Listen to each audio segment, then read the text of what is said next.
नमस्कार, आवाज़ mutual fund show में आपका स्वागत है। मैं हूं अनुज सिंगल। आज के इस खास एपिसोड में हम डीप डाइव करेंगे स्मॉल कैप म्यूचुअल फंड की दुनिया में। स्मॉल कैप म्यूचुअल फंड्स बाजार के वो छोटे छोटे हीरो हैं जो बड़े रिटर्न्स का दम रखते हैं, लेकिन इन भारी रिटर्न्स के साथ जोखिम भी जुड़ा होता है। क्या इस वक्त स्मॉल कैप म्यूचुअल फंड्स में निवेश आपके पोर्टफोलियो का नेक्स्ट सुपरस्टार बनने का दमखम रखते हैं, या बड़ी रैली के बाद स्मॉल कैप फंड्स में आपको थोड़ा सा बचना चाहिए? इन सब मुद्दों पर बात करने के लिए हमारे साथ एक्सिस म्यूचुअल फंड के फंड मैनेजर एक्विटीज़ तेजस शेठ जुड़े हैं। एक्सिस एएमसी में तेजस एक्सिस स्मॉल कैप फंड संभालते हैं। तेजस, गुड आफ्टरनून, स्वागत है आपका शो में।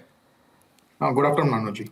ओके, चलिए मैं एक तेजस के पास आऊँ इससे पहले आपको एक बता देता हूँ कि इस समय जो देश के सबसे बड़े स्मॉल कैप फंड्स हैं उनमें एक्सिस म्यूचुअल फंड का एक्सिस स्मॉल कैप फंड भी है। निपॉन इंडिया का स्मॉल कैप फंड इसे लीड करता है कैटेगरी को। 66,000 करोड़ का एयूएम है। HDFC small cap fund 36,000 crore, SBI small cap fund करीब करीब 35,500 करोड़, क्वांट का स्मॉल कैप फंड 29,200 करोड़। अगर आप स्मॉल कैप फंड के रिटर्न्स देखें, पिछला एक महीना काफ़ी शानदार रहा है। अमूमन करीब 2.5 से लेकर 4% तक के रिटर्न्स जनरेट हुए हैं। लेकिन अगर आप इनको थोड़ा सा एलोंगेट करें और लॉन्ग टर्म्स के रिटर्न्स देखें तो करीब करीब 25% से लेकर 36% तक की, यह ध्यान रखिएगा, ये एनुअलाइज रिटर्न्स हैं 5 साल में, लेकिन पास रिटर्न्स को आप फ्यूचर में एक्स्ट्रापोलेट नहीं कर सकते। एक्सिस स्मॉल कैप फंड ने भी 28% की कंपाउंडिंग दी है पिछले 5 साल में। ज़्यादातर इन जो म्यूचुअल फंड्स हैं इनमें कैश बहुत कम है। हालांकि एचडीएफसी और एसबीआई म्यूचुअल फंड में अब करीब करीब 10% के करीब कैश है। एक्सिस म्यूचुअल फंड के पास 8% कैश है। बाकी सबका सब इक्विटी में इन्वेस्टेड है यहाँ पर। देखिए, स्मॉल कैप फंड्स जो हैं वो लार्ज कैप और मिड कैप के मुकाबले ऑब्वियसली थोड़े ज़्यादा रिस्की होते हैं, लेकिन ज़्यादा रिटर्न्स भी पिछले 5 साल में इन्होंने ही जनरेट किया है।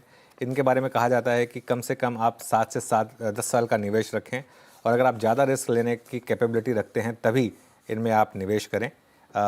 चलिए काम करते हैं, अब शुरुआत करते हैं क्वेश्चंस के साथ।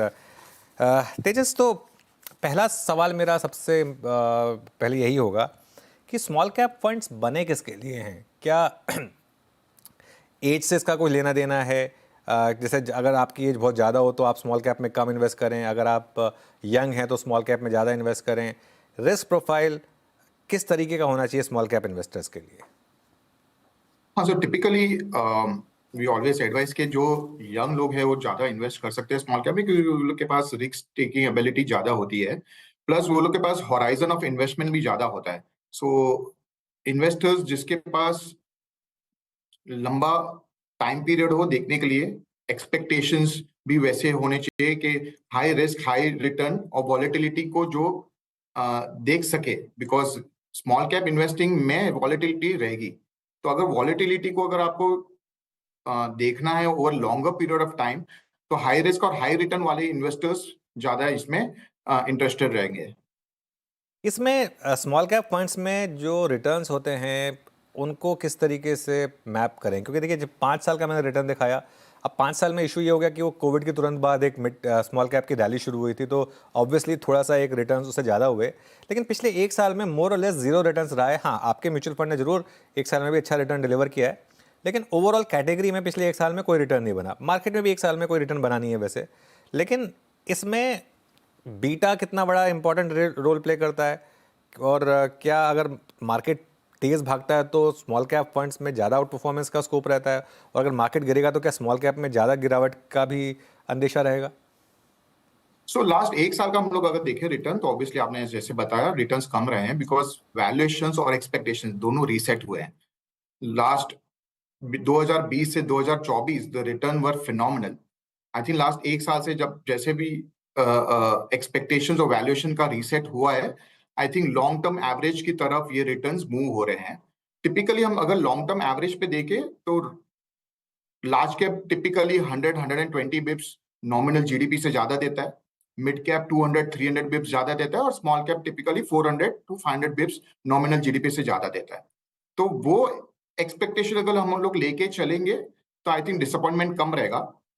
नॉमिनल जीडीपी ऑब्वियसली लास्ट 1 साल में थोड़ा कोलैप्स हो गया है, सिंगल डिजिट में आ गया है, because inflation has come of, plus real GDP भी थोड़ा 6.5 के नजदीक आ गया है, विच वाज 7.5 1 साल पहले। तो वो एक्सपेक्टेशन के सामने I think the return on the small cap side and even on the broader market side is moving towards long term average. नहीं, ये बात आपने क्रूशल कही, लेकिन अगर हम एकदम, वैसे तो खैर अब इकॉनमी भी रिवाइव हो गई है, पिछला क्वार्टर का तो जीडीपी भी काफ़ी अच्छा आया था, लेकिन अगर हम पिछले एक साल के एवरेज को भी मान के चलें, चलिए अगर हम 6.5%, उसमें अगर इन्फ्लेशन जोड़ के चलिए 7.2 7.3% भी पकड़ के चलें, तो भी स्मॉल कैप फंड से आप कह रहे हैं कि 11.5 से 12% के रिटर्न्स, अगर आपका नज़रिया थोड़ा सा 3-4 साल का है, फिर भी आप एक्सपेक्ट कर सकते हैं यहाँ से।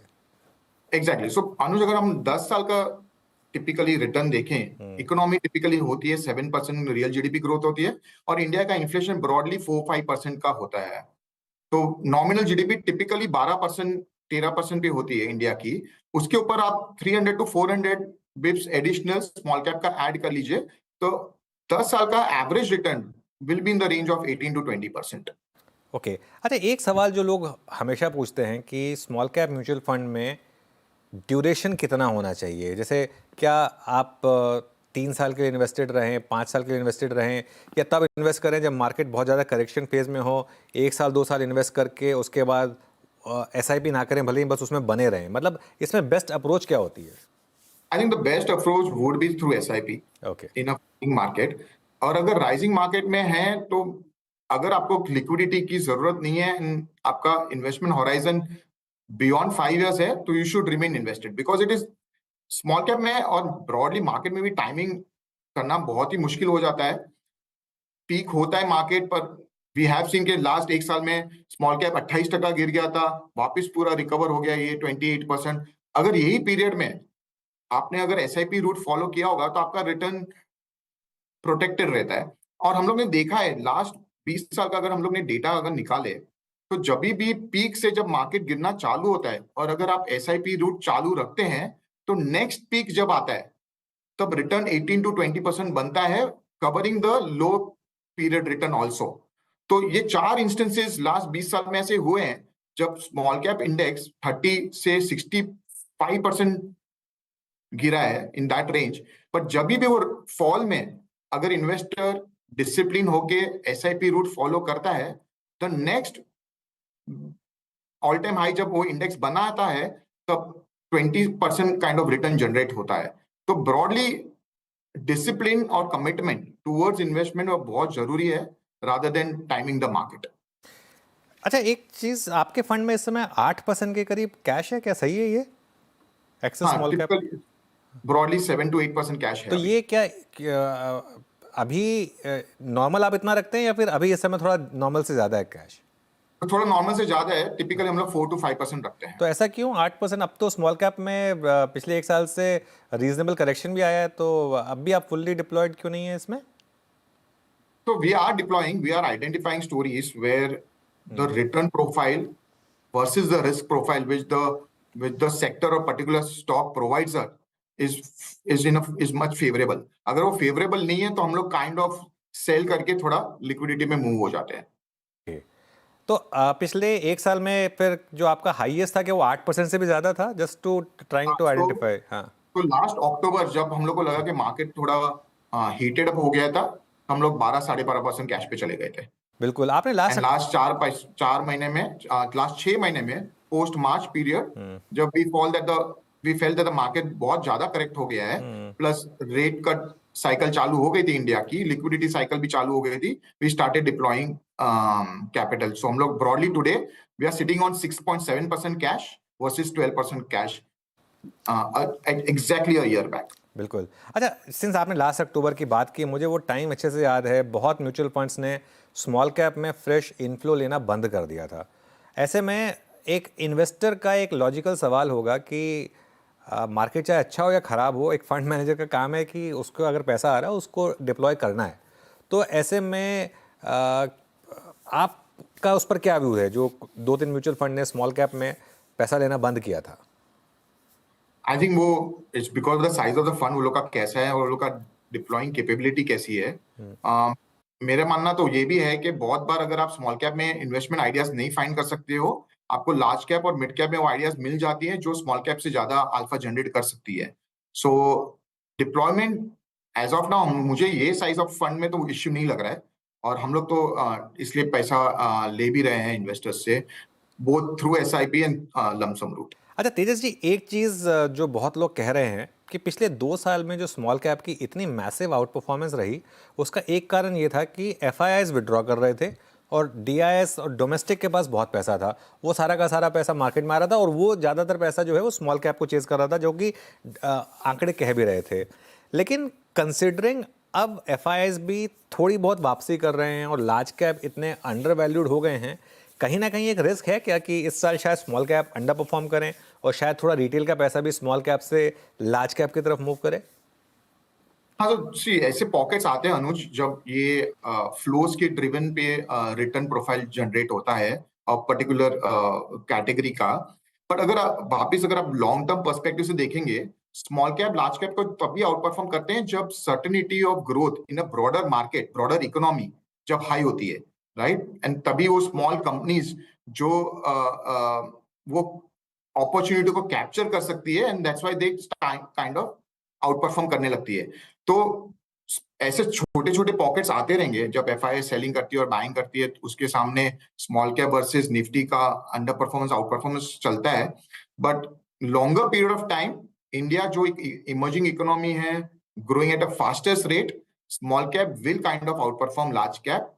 और मैंने जैसे आपको बोला, बिकॉज ऑब्वियसली और टेकिंग थोड़ा ज्यादा रिस्क भी ले रहे हैं, तो ज्यादा रिटर्न प्रोफाइल भी होना चाहिए। प्लस राइजिंग इकोनॉमी में स्मॉल कैप और स्मॉल कंपनीज को अपॉर्चुनिटीज ऑफ ग्रोथ ज्यादा मिलती है, राइट, वर्सेस लार्ज कंपनीज। वो लोग की risk taking ability to grow in that particular sector या पर्टिकुलर इकोनॉमी भी ज्यादा हो जाती है, एंड हेंस वो लोग रिटर्न भी ज्यादा जनरेट करते हैं। तो टिपिकली ब्रॉड इकोनॉमी पे जो परसेप्शन है, उसके ऊपर स्मॉल कैप इंडेक्स का relative out performance under performance Nifty के सामने रहता है। अब बात करते हैं दो टॉपिक्स पर जो रिटेल हमेशा पूछता है। सबसे पहले तो how to identify good small cap fund.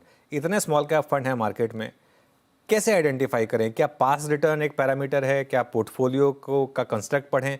एक आम निवेशक कैसे पहचाने कि सबसे अच्छा स्मॉल कैप फंड कौन सा है?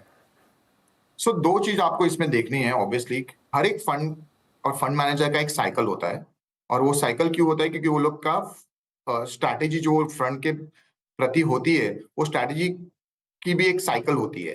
समटाइम्स वैल्यू आउट परफॉर्म करता है, समटाइम्स ग्रोथ आउट परफॉर्म करता है। तो आपको वो देखना है कि वो फंड की केसिंग कैसी है। Is it pitching towards high risk and high return profile, या pitching towards value kind of profile.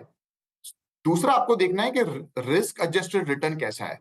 सो बहुत सारे फंड्स पर्टिकुलर टाइम पीरियड में बहुत ज्यादा आउट परफॉर्म करते हैं क्योंकि वो लोग ज्यादा रिस्क लेते हैं। पर जब ड्रॉडाउन आता है मार्केट में, तब वही फंड्स अंडर परफॉर्म करने लगते हैं। और हम लोग ने लास्ट 3 साल में वैसा देखा है कि जो फंड 2023 और 2024 के स्टार्टिंग में आउट परफॉर्म कर रहे थे, वो लास्ट 1.5 साल में अंडर परफॉर्म कर रहे हैं, क्योंकि वो लोग ने इतना रिस्क लिया था वो टाइम पे। तभी स्मॉल कैप इंडेक्स चल भी रहा था अच्छे से, और हेंस वो लोग का रिटर्न प्रोफाइल बहुत अच्छा था। पर जैसे मार्केट में करेक्शन आया, वो फंड्स का ड्रॉडाउन बहुत ज्यादा आ गया था, क्योंकि वो लोग ने रिस्क बहुत ज्यादा लिया था। तो आपको एक पर्सपेक्टिव से देखना है कि risk adjusted return particular fund का कैसा है over longer period of time, और वो फंड मैनेजर की स्टाइल कैसे है in terms of taking that particular risk. अगर ये दो फैक्टर्स पे आप ध्यान दोगे ना, तो over longer period of time आपका एक कंसिस्टेंट रिटर्न प्रोफाइल बनते रहेगा। नहीं तो आप क्या होगा कि आपके साइकिल्स आएंगे कि 3 साल आपका फंड बहुत अच्छा करेगा, 2 साल फिर नीचे करेगा, फिर वापस 3 साल बहुत अच्छा करेगा, क्योंकि मार्केट के वोलेटिलिटी के साथ वो फंड की वोलेटिलिटी भी शिफ्ट होती रहेगी। ओके, इस समय आपको कौन से सेक्टर्स में पोटेंशियल नज़र आ रहा है स्मॉल कैप इन्वेस्टिंग करते वक्त? जब आप देखते हैं तो आई एम श्योर आपकी एक जो अप्रोच होगी वो बॉटम अप होगी, लेकिन विद इन दैट कोई पर्टिकुलर थीम्स या सेक्टर्स हैं जो इस समय एक्सेस म्यूचुअल फंड को अच्छे लग रहे हैं स्मॉल कैप्स में? सो हम लोग काफी ओवरवेट है इलेक्ट्रॉनिक मैन्युफैक्चरिंग स्पेस में। We are also now getting overweight on precision engineering manufacturing. मुझे लग रहा है कि इलेक्ट्रॉनिक मैन्युफैक्चरिंग स्पेस लास्ट 2-3 साल में बहुत अच्छी की है, पर मुझे लग रहा है बहुत लॉन्ग हॉल है ये सेक्टर का। ये मुझे लग रहा है नेक्स्ट 5 से 10 साल में electronic manufacturing as a space India में बहुत बड़ी हो सकती है। प्लस गवर्नमेंट का सपोर्ट भी और फोकस भी ये सेक्टर में काफी है, और अभी तक मुझे लग रहा है सिर्फ 10 to 20% of that opportunity capture हुई है। सेकेंड सेक्टर हम लोग को बहुत अच्छा लग रहा है इस प्रिसिशन इंजीनियरिंग में। आई थिंक ईस्ट यूरोप का प्रॉब्लम बिकॉज ऑफ वॉर के कारण काफी सारा precision engineering in terms of manufacturing काफी सारा इंडिया में वो अपॉर्चुनिटी आ रही है। इंडिया की वो स्पेस में कैपेबिलिटी भी काफी ज्यादा है। तो जो भी कास्टिंग मशीनिंग फोर्जिंग जो high value casting forging machining करते हैं, मुझे लग रहा है वो कंपनीज में बहुत बड़ा ग्रोथ आ सकता है नेक्स्ट 5 साल में। Again as I said, labour availability वो सेक्टर में ज्यादा है, प्रमोटर्स की अंडरस्टैंडिंग वो सेक्टर में काफी अच्छी है, प्लस गवर्नमेंट भी वो सेक्टर में फोकस कर रही है। और बहुत सारी एमएनसीज अपने in terms of aerospace, in terms of defence, in terms of auto ancillaries and in terms of even industrial goods के पार्ट्स जो है, वो पार्ट्स की सोर्सिंग हमें इंडिया से चालू करना चाहती है। And Indian promoters are very well aware about this opportunity, और मुझे लग रहा है ये सेक्टर में काफी बड़ा ग्रोथ कंसिस्टेंटली नेक्स्ट 5 से 10 साल के लिए आएगा। तो Okay. With in manufacturing space हमको वो बहुत अच्छा लग रहा है। Second, on the domestic side, consumption side पे हम लोग को लो डिस्क्रिशनरी स्पेस में अपॉर्चुनिटी इंक्रीज हो रही है ऐसा लग रहा है, कंसिडरिंग दैट लास्ट 3 साल से ये स्पेस काफी अंडर परफॉर्म किया है, right? Because largely consumption was urban centric driven. मुझे लग रहा है नेक्स्ट 5 साल consumption will be broad India centric driven, monsoons भी अच्छे हैं। तो जो लो डिस्क्रिशनरी स्पेंड वाले जो सेगमेंट्स है, वहां पे हम लोग को लग रहा है कि काफी ग्रोथ आएगा आगे जाके। ओके। अच्छा, एक और सवाल मैं आपसे पूछना चाहता था, एक नॉर्मल म्यूचुअल फंड इन्वेस्टर अपने पोर्टफोलियो का कितना हिस्सा स्मॉल कैप में डाले? मैं अगर अपना एग्जांपल दूं तो मैं 60% लार्ज कैप में रखता हूं म्यूचुअल फंड में, 20% मिड कैप में और 20% स्मॉल कैप में। लेकिन वो मेरी थॉट प्रोसेस है। एक नॉर्मल इन्वेस्टर जो इस चैनल को देख रहा है, उसके मन में सवाल होता होगा कि कितना स्मॉल कैप में डालें, और क्या एक ही स्मॉल कैप फंड हो या 2-3 अलग अलग स्मॉल कैप फंड में डाइवर्सिफाई किया जाए? नहीं, सो टिपिकली हम अगर देखें तो कोई भी फंड 100% अपने वो थीम में इन्वेस्टेड रहता नहीं है, राइट? तो मार्केट कैप का 20% ओवरऑल स्मॉल कैप स्टॉक्स में रहता है। तो अगर आपको वो पर्सपेक्टिव से देखना है तो 20% of your portfolio has to be in small cap at least to start with. अगर आपकी रिस्क टेकिंग एबिलिटी ज्यादा है और आपका इन्वेस्टमेंट होराइजन लंबा है, मींस आपको अगर लिक्विडिटी कंस्ट्रेंट्स नहीं आएगी और आपको लिक्विडेट नहीं करना पड़ेगा ये स्मॉल कैप इन्वेस्टमेंट जो आप म्यूचुअल फंड्स में कर रहे हो, तो आपको स्मॉल कैप में वो वेटेज थोड़ा ज्यादा रखना चाहिए। And you can go up to 25 to 30%। पर आपको एक अवेयरनेस होनी चाहिए कि जितना आप ज्यादा डालोगे पैसा, वो लंबे टाइम के लिए होना चाहिए, प्लस आपको वॉलेटिलिटी ज्यादा मिलेगी वो शेयर ऑफ इन्वेस्टमेंट में। तो I would advise anywhere between 20 to 30% of your AUM, या आपका जो इन्वेस्टमेंट पोर्टफोलियो है वो स्मॉल कैप में होना चाहिए। ओके। अच्छा, एक बात बताइए, स्मॉल कैप्स जो हैं वो किस एनवायरनमेंट में ज़्यादा आउट परफॉर्म करते हैं? जैसे अब इस समय एक हम लो इंटरेस्ट रेट एनवायरनमेंट में अगर एंटर कर रहे हैं, तो क्या यहाँ से आप एक्सपेक्ट करेंगे कि स्मॉल कैप्स थोड़ा सा आउट परफॉर्म करेंगे? हाँ, तो मैंने जैसे आपको बताया पहले भी कि स्मॉल कैप टिपिकली जब certainty of growth in the broader economy बहुत हाई रहती है, तब small cap kind of out perform करता है, क्योंकि वो कंपनीज, छोटी कंपनीज को ग्रोथ अपॉर्चुनिटीज बहुत ज्यादा मिलती है। तो जैसे इलेक्ट्रॉनिक मैन्युफैक्चरिंग स्पेस में भी अगर गवर्नमेंट की पॉलिसीज भी बहुत सपोर्टिव होती है, प्रिसिशन इंजीनियरिंग में भी बहुत सारी छोटी छोटी कंपनीज है, बड़ी कंपनीज तो है ही, पर बहुत सारी छोटी छोटी कंपनीज जो अभी अपकमिंग हो रही है। सीडीएमओ और एक स्पेस है जहाँ पे काफी सारी स्मॉल कंपनीज जो लास्ट 4-5 साल से काम कर रही है इन टर्म्स ऑफ सीडीएमओ में इन्वेस्ट करने के लिए, in terms of research and development. I think वो लोग भी एक इन्फ्लेक्शन पॉइंट पे हैं जहाँ पे ग्रोथ अपॉर्चुनिटी बहुत बड़ी रहेगी। तो ओवरऑल मैंने देखा है, एक तो ब्रॉड इकोनॉमी वाले सेक्टर्स जो है, जो कैपिटल गुड्स होते हैं, सेक्टर्स जो ऑटो एंसिलरीज होती है, जो ब्रॉड इकोनॉमी के साथ चलते हैं, और थोड़े सेक्टर्स वो होते हैं जो थीमेटिक होते हैं, जो इकोनॉमी से इतना लिंकेज नहीं होते हैं, पर उन लोग को एक स्पेसिफिक अपॉर्चुनिटी मिलती है ग्रो करने की। तो वो सेक्टर्स भी मुझे लग रहा है बहुत अच्छे से पैसा बना के देंगे वो नेक्स्ट 4 से 5 साल एटलीस्ट। तो इसका आंसर ये है कि स्मॉल कैप इन्वेस्टिंग में आपको पहले तो देखना है कि इकोनॉमी अच्छी कर रही है कि नहीं।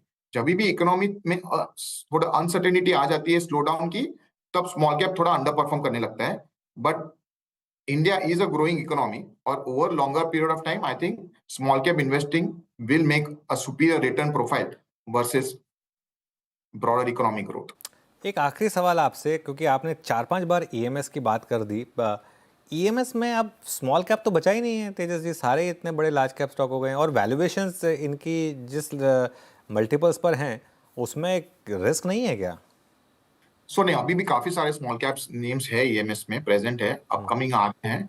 सो वैल्यूएशंस थोड़े फ्रंट एंडेड है, उसमें कोई डाउट नहीं है, पर वो तो पूरा अगर ब्रॉड मार्केट देखेंगे आप स्मॉल कैप में तो वैल्यूएशंस थोड़े फ्रंट एंड है, इसलिए स्मॉल कैप्स में लास्ट एक साल से आप टाइम करेक्शन देख रहे हैं। बट अगर आप ग्रोथ अपॉर्चुनिटी देखेंगे, ओके, तो आई थिंक इंडिया ने तो अभी ईएमएस में सिर्फ सरफेस स्क्रैच किया है। आई मीन लॉन्ग हॉल में मुझे लग रहा है 5 साल 10 साल के पर्सपेक्टिव से India will become a global hub for electronic manufacturing and even precision engineering manufacturing kind of sector. और वैल्यूएशंस थोड़े फ्रंट एंडेड है, बट मुझे लग रहा है ग्रोथ अपॉर्चुनिटी भी उतनी ही है। तो आपको पी बहुत ज्यादा दिखेगा, बट अगर आप पैग रेशियो देखेंगे तो आप इतना आपको समझ में आएगा कि पैग रेशियो इतना ओवरली वैल्यूड नहीं है।